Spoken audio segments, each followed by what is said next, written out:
Vous pensez peut-être que pour devenir riche, il suffit de gagner plus, de négocier une augmentation ou de lancer un petit business. Mais il y a quelque chose que personne ne vous explique. La majorité des milliardaires ne touchent même pas de salaire, 0 € de revenus, pas de primes, même pas de dividendes dans certains cas. Et pourtant, leur vie c'est jet privé, propriété à plusieurs millions et investissements massifs. Alors comment font-ils? Ce n'est pas qu'ils gagnent plus, c'est qu'ils jouent un autre jeu, un jeu avec d'autres règles.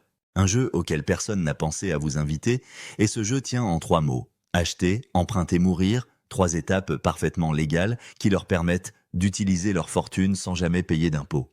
Pendant que vous payez 30 à 40% de taxes sur chaque euro, eux empruntent des millions sans rien vendre.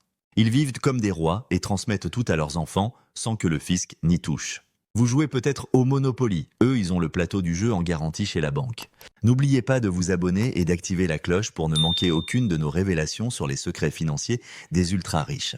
On vous a appris à travailler pour gagner de l'argent, puis à gérer cet argent, faire un budget, éviter les dettes, épargner un peu chaque mois. Mais ce modèle est cassé car il repose sur le revenu imposable. Chaque euro que vous gagnez grâce à votre travail est taxé avant même d'arriver sur votre compte. Vous travaillez 40 heures par semaine et l'État en prend un tiers, parfois plus. Si vous gagnez 1500 € net, vous coûtez 2500 à votre employeur. Si vous gagnez 4000, vous montez direct dans une tranche à 30% plus les charges sociales. Résultat, vous courez après l'argent pendant que l'argent travaille pour les autres. Les ultra-riches, eux, ne touchent presque jamais de salaire. Elon Musk, pendant des années 0 € de revenus chez Tesla, Warren Buffett 100 000 $ par an, pas plus. Et pourtant, leur patrimoine grimpe de plusieurs milliards. Vous savez pourquoi? Parce qu'ils ne cherchent pas à gagner de l'argent, ils cherchent à posséder des choses qui prennent de la valeur.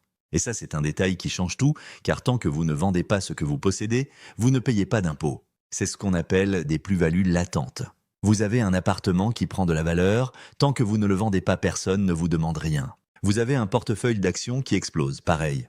Et c'est là que le jeu commence, car pendant que vous gagnez de l'argent pour vivre, les riches vivent sans jamais gagner officiellement. Imaginez une maison achetée 100 000 €, 20 ans plus tard, elle vaut 1 million. Mais tant que vous la gardez, vous ne payez aucun impôt, 0. Pourquoi? Parce que tant que vous ne vendez pas, le fisc ne peut rien vous réclamer. Ça, c'est une règle fondamentale du système fiscal, ça s'appelle le principe de réalisation. Tant que vous ne réalisez pas un gain en vendant, vous ne déclenchez aucune taxe. Et c'est exactement ce que les riches exploitent.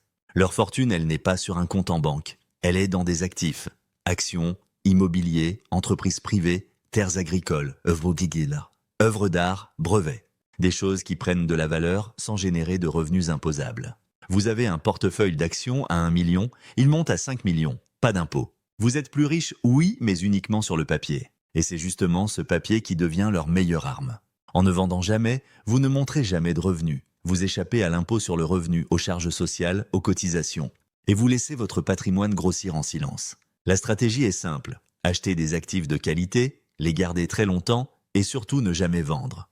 Pas de vente égale pas de taxes plus d'argent à faire travailler. C'est contre-intuitif, on vous a appris à acheter pas cher, revendre plus cher et prendre la plus-value. Eux, ils achètent et ils conservent car vendre, c'est perdre une partie du gâteau. Et quand on possède des actifs qui valent plusieurs millions, chaque vente peut déclencher des centaines de milliers d'euros d'impôts.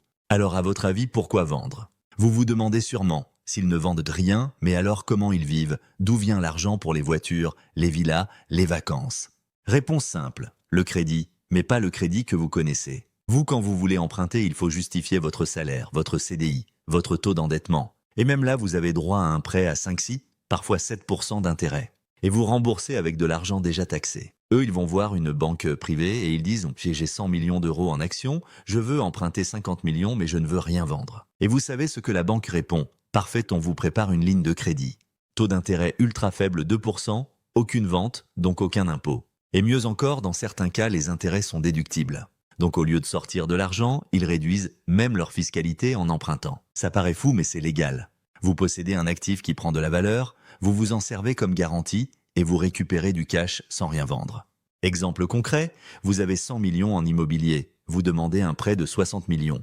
Vous prenez 5 millions pour vivre, staff, jet, maison, école privée. Vous investissez 20 millions ailleurs et vous laissez le reste continuer à grossir. Et chaque année, tant que vos actifs montent, vous pouvez refinancer, reprendre un prêt, rembourser l'ancien, repartir. C'est un peu comme avoir un compte bancaire illimité garanti par des actifs qui eux-mêmes continuent de fructifier.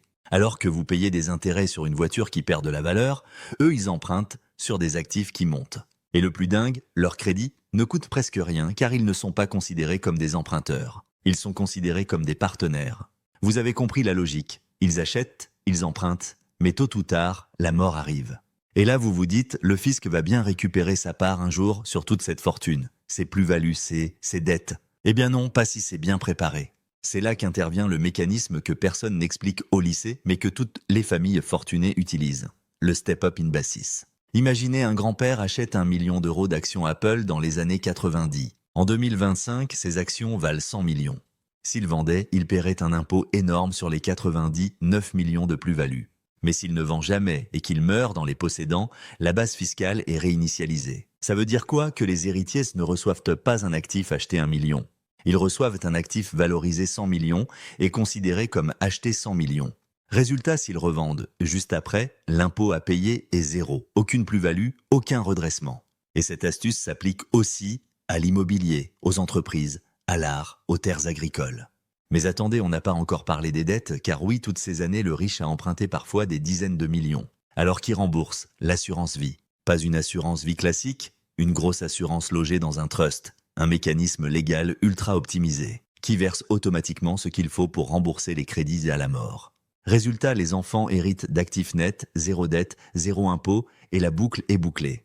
Pendant qu'une famille moyenne lutte pour rembourser un prêt immobilier à 5%, les familles riches accumulent, empruntent et transmettent sans que l'État ne prenne un centime. Maintenant que vous avez vu le système en entier, posez-vous la vraie question, vous voulez jouer avec quelles règles? Car il y a deux façons de vivre dans ce système.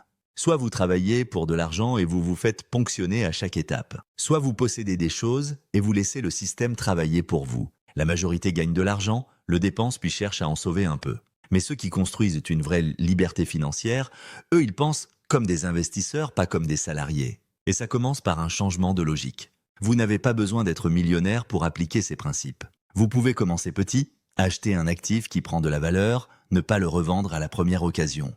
Le garder, le faire grossir et l'utiliser comme levier au lieu de le convertir en cash qui sera immédiatement taxé. Vous pouvez aussi structurer votre patrimoine, prévoir une assurance, penser transmission dès maintenant, au lieu de subir la fiscalité au dernier moment. Est-ce que c'est simple? Non, mais c'est possible.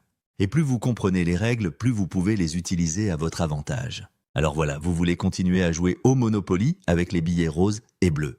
Ou vous voulez posséder le plateau, les maisons, les hôtels et passer à une autre dimension. Vous venez de découvrir un système que personne ne vous explique à l'école. Un système pensé par ceux qui possèdent, pas par ceux qui travaillent. Acheter des actifs, ne jamais vendre, emprunter dessus et tout transmettre sans impôt. Ce n'est pas de la théorie. C'est comme ça que les grandes fortunes se construisent et surtout se conservent. Alors vous pouvez rester bloqué dans le modèle classique, travailler, épargner, être taxé. Ou vous pouvez commencer dès aujourd'hui à penser comme un propriétaire. Et pas besoin d'être riche pour ça. Vous pouvez acheter un petit bien immobilier, une action d'entreprise solide, un projet dans lequel vous croyez. Vous pouvez choisir d'investir au lieu de consommer. Vous pouvez décider de construire au lieu de courir après le revenu. Car plus tôt vous changez de logique, plus vous donnez de chance à votre liberté de devenir réelle.